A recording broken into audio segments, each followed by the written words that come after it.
Now, one thing that I've learned over the years, the more I compare the scriptures with other literature of antiquity, the greater appreciation I have of the scriptures in comparison.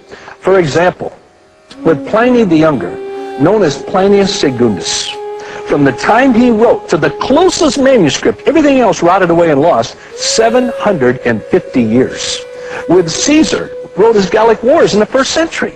From the time Caesar wrote to the closest manuscript, 1,000 years from the time he wrote. With Plato, from the time he wrote to the closest manuscript, 1,200 years. Aristotle wrote his Poetics around 343 BC. The closest manuscript is 1100 AD, 1,400 years later. Everything in between is 1,000 years, the closest manuscript after he died, and there's only 10 manuscripts. Of Plato, 7 manuscripts. Of Tacitus, the Roman historian, right now there's less than 20 manuscripts that have ever survived. And then Thucydides, many people consider Thucydides one of the most accurate historians of antiquity. And yet there's only 7 manuscripts. And those are 1,300 years after Thucydides died. Herodotus is 8 manuscripts in about 1,400 years. With Pliny the Younger, there's about 7 manuscripts. With Sophocles, 193, which is one of the most. Euripides, 9.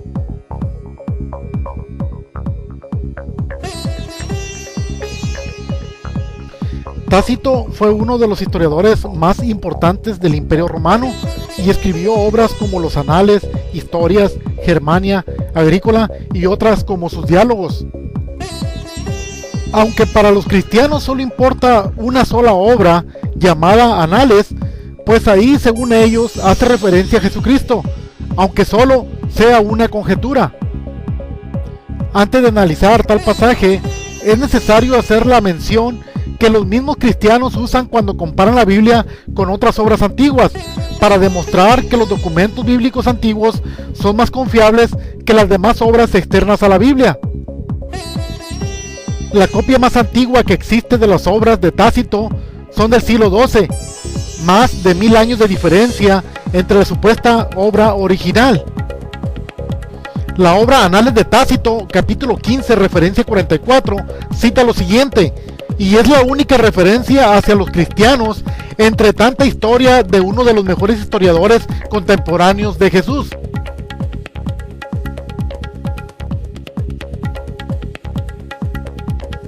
Se refiere a los cristianos como una vulgar denominación.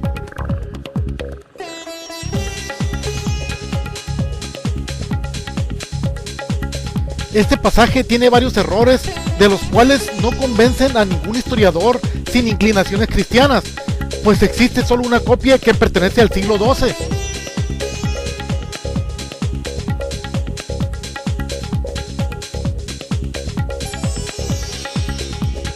Otro error que la cita da es el de llamar a Poncio Pilato procurador, cuando en realidad era un prefecto.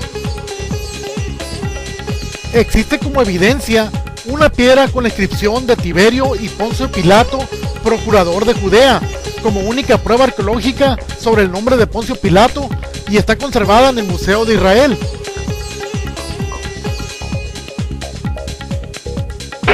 And here, archaeologists uncovered an inscription. Joseph Patrick showed me the Pilate stone, on which the name of Pontius Pilate is clearly inscribed. And I write that this is really, right, the reference to Pontius Pilate found here is the only undisputed connection between a character in the Gospel, in the Christian Bible, and archaeology. Yes, you're right, it is a real touch. It is synchronicity, yes? El término Cristo significa Mesías y no Jesús, por lo tanto Cristo no es un nombre. Había muchos Cristos o personas que se consideraban los Mesías en ese entonces, como es el caso de Vespasiano y otros rebeldes del primer siglo. La religión a la cual Tácito se refiere es a una de tantas corrientes mesiánicas que existían antes y después del primer siglo, en especial a una de cristianos con maldad. Los que se autodenominaban o los que sus seguidores proclamaban como Mesías o Cristos abundaban en ese tiempo, pues el título de Mesías solo significa ungido y no un nombre como comúnmente se usa para identificar a Jesús. Así que Tácito no se refiere a Jesús sino a un Cristo o Mesías como uno de tantos que abundaban.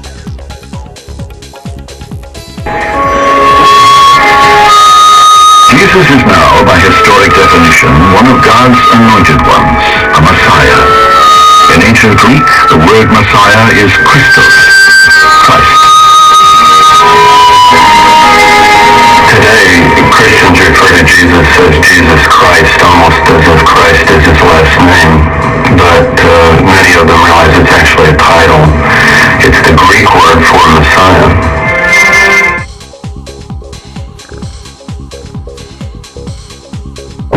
In Jerusalem, Helen Bond told her of another Messiah, and this time, Pilate's hands were definitely dirty. Jesus was not the only Messiah that Pilate could really mad at. Yes, it was. It was a Samaritan Messiah this time. Just this tells the story, which is that the Samaritans were expecting a different Messiah from Jews. They thought that their Messiah was going to lead them up their sacred mountain, which is Mount Gerizim. But a load of people gathered at the bottom of the mountain, ready to climb up the mountain and to proclaim this man the Messiah. But Pilate sent in the troops and blocked their way up the mountain and killed quite a few of them. Others ran away. And did he kill the Samaritan Messiah? Yeah, the ringleaders were all executed there and then, you know, those people, probably, yes. In the first century, there was no messianic checklist. Some people would have followed Jesus and considered him to be the Messiah, God's anointed one. Others followed John the Baptist. Others followed additional figures. It's interesting that one single Jew becomes the focus of the devotions of a whole people. While there were many other Jews who had also been crucified, and many of them were also known as messiahs in the same time period.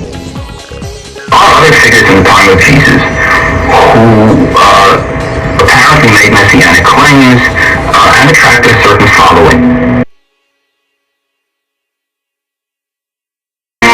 We had in those days a variety of teachers who claimed that they were messiahs.